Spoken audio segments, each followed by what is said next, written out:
Olá, sejam bem-vindos a mais um podcast da CAT Investimentos. É com prazer enorme que a gente recebe hoje aqui em nosso estúdio o Rodrigo Borges, advogado da CBA Advogados Associados.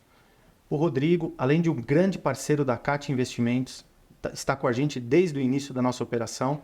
Ele é um grande especialista em direito empresarial, no escritório também é responsável por direito tributário, civil, além de ser um especialista em direito digital, com muitas novidades para compartilhar com a gente. Rodrigo, prazer receber você aqui. É uma história que você viu nascer, esse projeto da CAT Investimentos. E compartilha um pouco para a gente, fala um pouco sobre você, sobre o escritório, e aí a gente consegue conversar um pouco sobre os temas aí que a gente tem para falar. Legal. Obrigado pelo convite, Everson. Prazer estar aqui. Eu sou o Rodrigo Borges, como o Everson falou, sócio do CBA Advogados. A gente é o escritório de direito empresarial, onde a gente atende todas as áreas do direito empresarial, corporate, tributário, societário, contencioso, enfim, a gente tem uma abrangência grande aí e a gente tem um foco muito especial aí nesse setor financeiro, setor de investimentos. E isso hoje em dia casa muito com tecnologia. E especialmente no segmento de tecnologia é um que a gente atua há bastante tempo, inclusive somos reconhecidos como a leading firm no Brasil em cripto e blockchain, que hoje é o assunto do momento quando a gente olha em inovação financeira.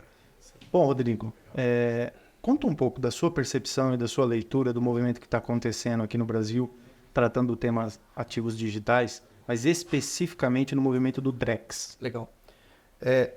A gente tem um momento aqui no Brasil muito especial para esse segmento de ativos digitais.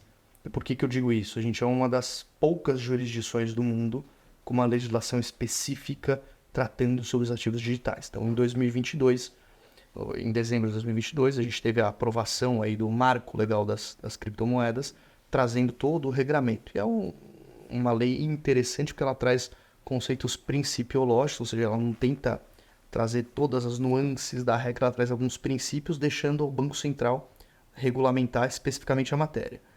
E no âmbito do Banco Central, a gente tem um regulador que ele olha muito tecnologia há bastante tempo, desde a publicação da agenda BC Hashtag, no qual ele mostrou ali a sua intenção em cada vez mais utilizar a tecnologia para a inovação financeira e para a inclusão financeira da população, e isso resultando no Drex agora, que é o assunto do momento que muita gente trata como sendo o real digital, mas ele é muito mais do que isso. Então o momento que a gente tem assim, o Brasil é o local perfeito para quem quer desenvolver esse tipo de tecnologia. E é muito legal a gente ouvir que o regulador está impulsionando esse movimento, né? Porque até poucos anos atrás a gente tinha no Brasil uma leitura de uma regulação mais punitiva, proibitiva, e de uns tempos para cá a gente tem visto um protagonismo da regulação em abrir novas frentes, em impulsionar o mercado. Há exemplo do que aconteceu com o Pix, que hoje é exemplo para outros países. Mas eu acho que essa jornada do Drex Digital, ela tem ela é bastante emblemática, né? Porque ela integra, ela é digital, ela traz uma democratização também para o setor, acho que setor financeiro como um todo, né? Especificamente setor bancário. Você vê algum risco de implementação, algum risco de descontinuidade num projeto tão valioso como esse? O que você colocou é bem verdade. Então a gente tem hoje o regulador atuando na inovação. Então, e não só o Banco Central. Tiver o Banco Central e CVM em conjunto. CVM, quando a gente fala de mercado de capitais, atuando muito alinhados, utilizando tecnologia para melhoria de serviço. Então a gente tem do lado da CVM, em paralelo ao que a gente tem o Drex, a gente tem o sandbox regulatório da CVM, no qual está sendo testado a tokenização de valor mobiliário, a criação de mercado secundário de forma tokenizada mediante utilização de tecnologia blockchain. E do lado do Banco Central a gente tem o Drex, que nada mais é do que uma plataforma que vai possibilitar a tokenização de ativos, dentre eles o real. Então, o que todo mundo viu agora discutindo é a tokenização das reservas bancárias, né? O primeiro momento é esse, então não gera nenhum efeito na ponta ali do usuário final, mas o efeito que isso vai gerar no longo prazo, à medida que o Drex passa a ser utilizado, é sem tamanho. Então, ele tem a possibilidade de alterar por completo mercados que a gente está habituado, como processos como a venda e compra de um imóvel, de um carro, enfim, é uma revolução incrível com a programação do dinheiro. E lembrando que a gente tem, ano que vem, salvo engano, a gente vai ter a mudança de parte da diretoria do Banco Central por conta do novo governo.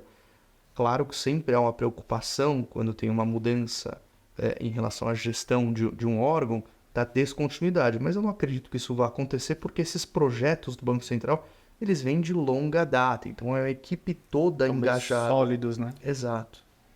Ô, Rodrigo, eu falei rapidamente um pouco aqui sobre o seu escritório, as especializações, né?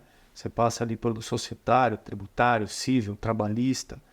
Em que momento que você teve o despertar para esse lado de assessorar empresas, clientes, mais nesse mundo digital, ativos digitais?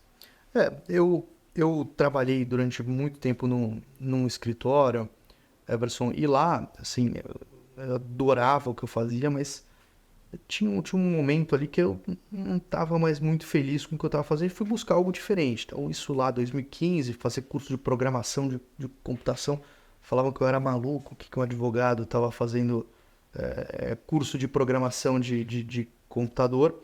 E aí eu comecei cada vez mais, porque qual era o meu racional por trás disso? Era entender a lógica da programação, porque eu entendia que haveriam problemas relacionados àquilo e o advogado precisaria ajudar a solucionar aqueles problemas.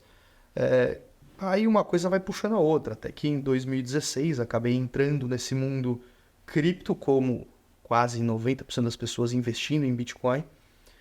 E de lá para cá, enfim, em 2016 é bastante tempo para esse mercado. Comecei a estudar, porque, enfim, eu sou advogado, não sou investidor, né? Sou nas horas vagas, mas... e comecei a estudar com a natureza jurídica desses ativos, entender um pouco mais como funcionava e por conta disso a gente teve a felicidade de assessorar diversos players de mercado aqui, representar o mercado perante Banco Central, CVM, Procuradoria-Geral da República, Congresso Nacional, inclusive eu participei de audiências públicas na Câmara dos Deputados, discutindo ali com os parlamentares sobre a regulação para auxiliá-los nesse projeto de lei que acabou sendo aprovado. Perfeito. E, bom, nós, na CAT Investimentos, a gente tem uma preocupação muito grande com conhecimento, em gerar conhecimento e contribuir de alguma forma aqui com o nosso cliente ou com o nosso ecossistema no sentido de educação, né? Um papel forte que a gente pode desempenhar junto ao mercado é do educacional. E olhando as últimas notícias aí desse mercado de ativos digitais, a gente tem visto que muitos clientes, ou alguns clientes, ainda estão caindo nesses golpes de pirâmides, né? O que você poderia dar de dicas ou de cuidados para não ter esse tipo de situação? Lógico que a pessoa está exposta a um ativo, faz parte da volatilidade do ativo, mas que ela não caia nessa modalidade de fraude mesmo, de golpe, né? Isso infelizmente é um mal que acomete esse mercado, e não só o mercado de ativos digitais, mas qualquer novo mercado. Então, a gente já teve problemas com pirâmides financeiras nos mais variados setores, né, e com os supostos mais variados ativos, né, porque nunca eles têm aquele ativo que eles prometem estar transacionando para os investidores. Mas o mais importante é que as pessoas estudem e tentem entender qual é o ativo que ela está comprando. Então, aqui, quando alguém vem na CAT para buscar um investimento, ela tem todo ali o entendimento com o assessor que traz toda a explicação a respeito daquele produto. E a mesma coisa deve se buscar quando for olhar um produto de ativo digital. A pessoa tem que tomar o cuidado de entender, eu vou comprar um Bitcoin, o que é um Bitcoin? Qual direito aquele Bitcoin me dá? Porque muita gente acha erroneamente que o Bitcoin se multiplica, que ele valoriza. Não, ele é um ativo igual comprar uma barra de ouro. Pode ser que o mercado venha a entender que o valor dele é maior do que de quando eu comprei, e aí eu estou sujeito à valorização dele. Mas ele não vai se multiplicar, ele continua sendo um Bitcoin.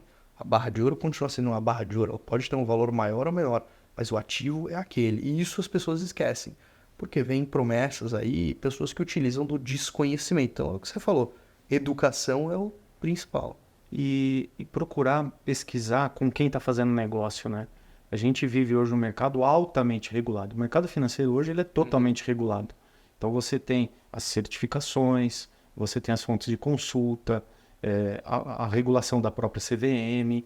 Então o mercado hoje ele é um mercado aberto, que trabalha com muita transparência e os assessores, os escritórios, as corretoras, todas são amplamente reguladas. Então é muito importante, complementando a sua dica, que o cliente esteja ciente de onde ele está investindo, qual é a casa, quem regula aquele setor, para que ele possa entrar, assumir o risco do ativo, que é o risco de mercado, né? E no mercado cripto tem um ponto. Lembra que eu falei da regulação, que a gente teve a lei que foi aprovada, mas a regulação vai vir pelo Banco Central. Ainda está pendente da regulamentação específica pelo Banco Central, que vai estabelecer os parâmetros de licenças operacionais por essas plataformas. Então, a partir do momento que a gente tiver essa regulamentação do Banco Central, será possível que a gente tenha ali, que as pessoas possam verificar as empresas que tenham licença para a operação e, consequentemente, um maior grau de segurança para transacionar. E transparência também, né? Sem dúvida. Falando em regulação, tem um outro capítulo aqui que eu acho que vale a pena a gente explorar um pouco. A CVM publicou recentemente uma nova resolução, que é conhecida como a 175, que, dentre outras implementações, ela disponibiliza o ativo digital, libera o ativo digital para ser investido através de fundos e investimentos, né? Como você vê essa mudança e o que você projeta aí para o futuro, olhando tanto o mercado de distribuição de fundos e investimentos, mas fazendo um paralelo também com o mercado de ativos digitais? Esse é um ponto interessante, porque o mercado pedia há muito tempo uma atualização das regras, né? Então a gente tinha a regra de fundos, era uma resolução ali, um conjunto de regras bastante antigos, né? E com a evolução do mercado, havia um pedido aí para que isso fosse atualizado. Então a CVM lá atrás abriu consultas públicas, fez todo um trabalho de discussão com o mercado para se chegar na Resolução 75, que é o novo marco legal aí dos fundos de investimento. Ele traz ali uma série de inovações para esse setor. Dentre elas é a possibilidade do investimento direto dos fundos em ativos digitais. Até a edição da Resolução 75, os fundos já investiam em ativos digitais, mas de forma indireta. Então eles tinham que investir em empresas, em outras jurisdições e nas quais era possível a aquisição de criptoativos. Então, agora, com a Resolução 75, é um grande passo que se dá nesse segmento, mas a CVM, sabidamente, assim, até pelo como as pessoas precisam conhecer um pouco mais desse mercado, ela limitou em 10% ali o limite de exposição do fundo dos ativos digitais. E eu vejo isso de forma positiva porque eu entendo que é uma questão de adequação. Então, vamos iniciar com 10%. À medida que o mercado vai tendo uma maior maturidade em relação àquele ativo, nada impede que a CVM vá atualizando aquele limite de exposição do fundo. Vejo isso com bons olhos porque é um passo do regulador em permitir a entrada de fundos nesse mercado, mas com a cautela para que isso não gere algo negativo para ele. Lembrando que você mencionou, né, Everson, que o Banco Central, você lembra que o regulador aqui, ele está sempre inovando no Brasil, mas ele não tem incentivo nenhum para inovar. Certo. Porque se ele errar na inovação, a culpa é dele, só fez coisa ruim. Se ele acertou, só cumpriu com obrigação. Exato.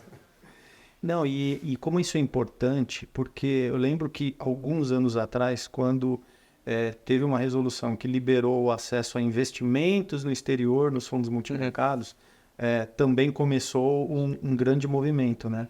Então, o que a gente tem visto é um mercado do ponto de vista do fornecedor se preparando para atualizações, mais tecnologia.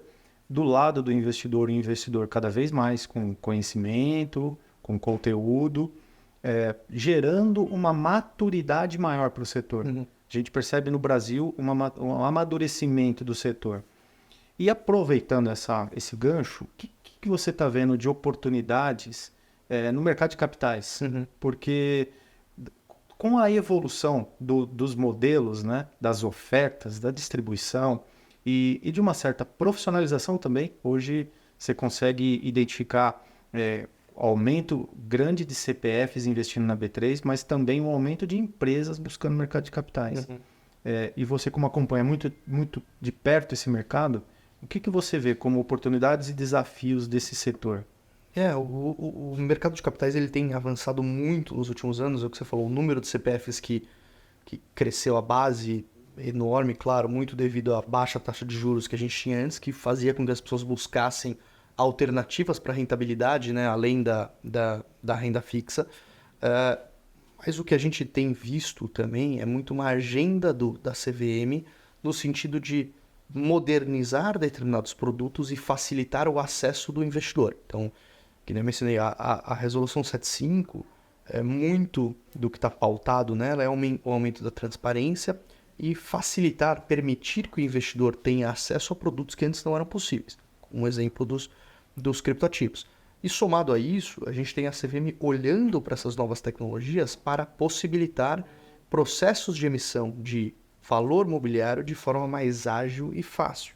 Então hoje a CVM ela tem o sandbox regulatório, que é um ambiente regulatório experimental que ela selecionou algumas empresas para testar a emissão de valor mobiliário, então quase uma oferta pública ali, de uma forma simplificada, puramente digital. Por que ela está fazendo isso? Para conhecer melhor a tecnologia e, quem sabe, num futuro próximo, atualizar a legislação. Com isso, a tendência é que a gente possibilite ofertas públicas de uma forma muito mais barata do que a gente tem hoje no mercado. E fomentando aí o mercado secundário, sobretudo quando a gente olha para o segmento de startups, empresas de inovação, que hoje é um gargalo que a gente tem. A gente tem a Instrução CVM 88, que permite o equity crowdfunding, mas ele não tem ali mercado secundário, que tira um pouco a liquidez desse tipo de ativo. Então, na verdade, é uma grande democratização do acesso ao mercado de capitais, considerando a quantidade de empresas que existem no Brasil, né? Você não depender mais daquelas grandes empresas, das grandes corporações, e você começar a fomentar o mercado de baixo para cima. Mas é isso. Se você olhar o mercado norte-americano comparado com o nosso, salvo engano, a gente tem hoje em torno de 400 empresas listadas em bolsa. É muito pouco. É muito pouco. Então, porque o custo de abertura de capital no Brasil é muito elevado. Então, se a CVM, olhando tecnologia, aprendendo o que está acontecendo em outras jurisdições, consegue criar um mecanismo seguro para o investidor, que isso tem que ser primordial, a segurança para o investidor. Seguro para o investidor e que seja mais barato e fácil para as empresas fazer. Exato.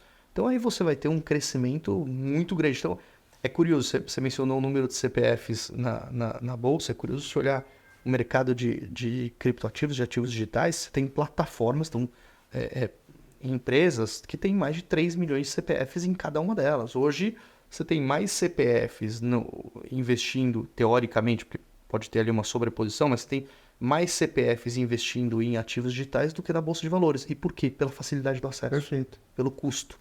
Facilidade, 100% digital. E acho que é isso que a CVM viu desse mercado e está tentando ajustar com as regras, com a segurança necessária para o mercado de capitais. Perfeito. Bom, Rodrigo, foi um prazer esse papo. Acho que ficaria aqui um tempão aqui conversando sobre esses assuntos. Tenho certeza que a gente vai ter outras oportunidades de conversar, de se atualizar, olhar, ficar muito, muito atento a esses futuros movimentos acontecendo no mercado, a gente poder compartilhar aqui com os nossos clientes e com o nosso ecossistema. E eu queria que você deixasse uma dica aqui no final. O que você poderia dar de dica para quem está entrando nesse mercado? E aí, queria que você olhasse por duas frentes. Para o seu mercado, para o seu mercado de advocacia, para alguém que está entrando nessa jornada. Você deu um exemplo aqui que eu achei sensacional. Antes de você entrar no mercado, você foi estudar o mercado, o que tem muito a ver com aquilo que a gente acredita. E o que você poderia dar dica também para quem está entrando nesse mercado de investimentos, seja um investidor, seja um assessor de investimentos? Acho que, Everson, primeiro obrigado pelo convite, né? Prazer aqui participar. E assim, acho que é fundamental que as pessoas tentar olhar o todo e com um olhar sempre na inovação. Então, olhar o que está acontecendo em outras jurisdições para a gente ter como exemplo, entender comportamento de mercado. Então, mercado de assessoria de investimento, A gente fez um levantamento lá no CBA junto com a VGRI, a gente fez um estudo de mercado para entender como é que era esse mercado de assessoria de investimento. E a gente entendeu que, comparado com outros países, por mais que o mercado pareça grande aqui no Brasil, a gente tem um número de assessores per capita que ele é muito menor do que da Austrália, por exemplo, muito menor do que de vários países que não tem um mercado tão desenvolvido quanto o nosso. Então tem possibilidade de crescimento enorme aqui. Então a gente está passando por essa transformação muito impulsionada pelo regulador, tanto do setor financeiro quanto do mercado de capitais, e a tendência é que a gente tenha uma maior diversificação de produtos, inclusão financeira e democratização ao acesso a investimentos. E no momento é a gente ficar atento a isso, acompanhar de perto, e essa vantagem do regulador aqui, CVM e Banco Central serem muito abertos, publicarem semanalmente, tem webinars com o regulador que você consegue acompanhar no YouTube. É muito interessante porque isso vai fazer com que tanto um profissional do direito quanto um assessor de investimento, que ele tenha ali uma maior conhecimento para quando for conversar com o cliente ali, entender até do mercado, de para onde esse mercado está indo do ponto de vista regulatório. Perfeito. Acho que não foi mais um papo, foi uma aula, hein, cara? Obrigado. Valeu. Espero que tenham curtido mais um podcast da CAT Investimentos. Sigam a gente nas redes sociais, estamos no Instagram, LinkedIn, YouTube. E em breve temos novos convidados para compartilhar sempre com todos os nossos seguidores conhecimento e mapeamento do mercado, do que está acontecendo, com temas atuais, notícias, novidades, sempre com o objetivo de agregar valor e trazer mais conhecimento e conteúdo para todo o nosso ecossistema. Valeu, galera. Até a próxima. Obrigado, Rodrigo. Foi um prazer.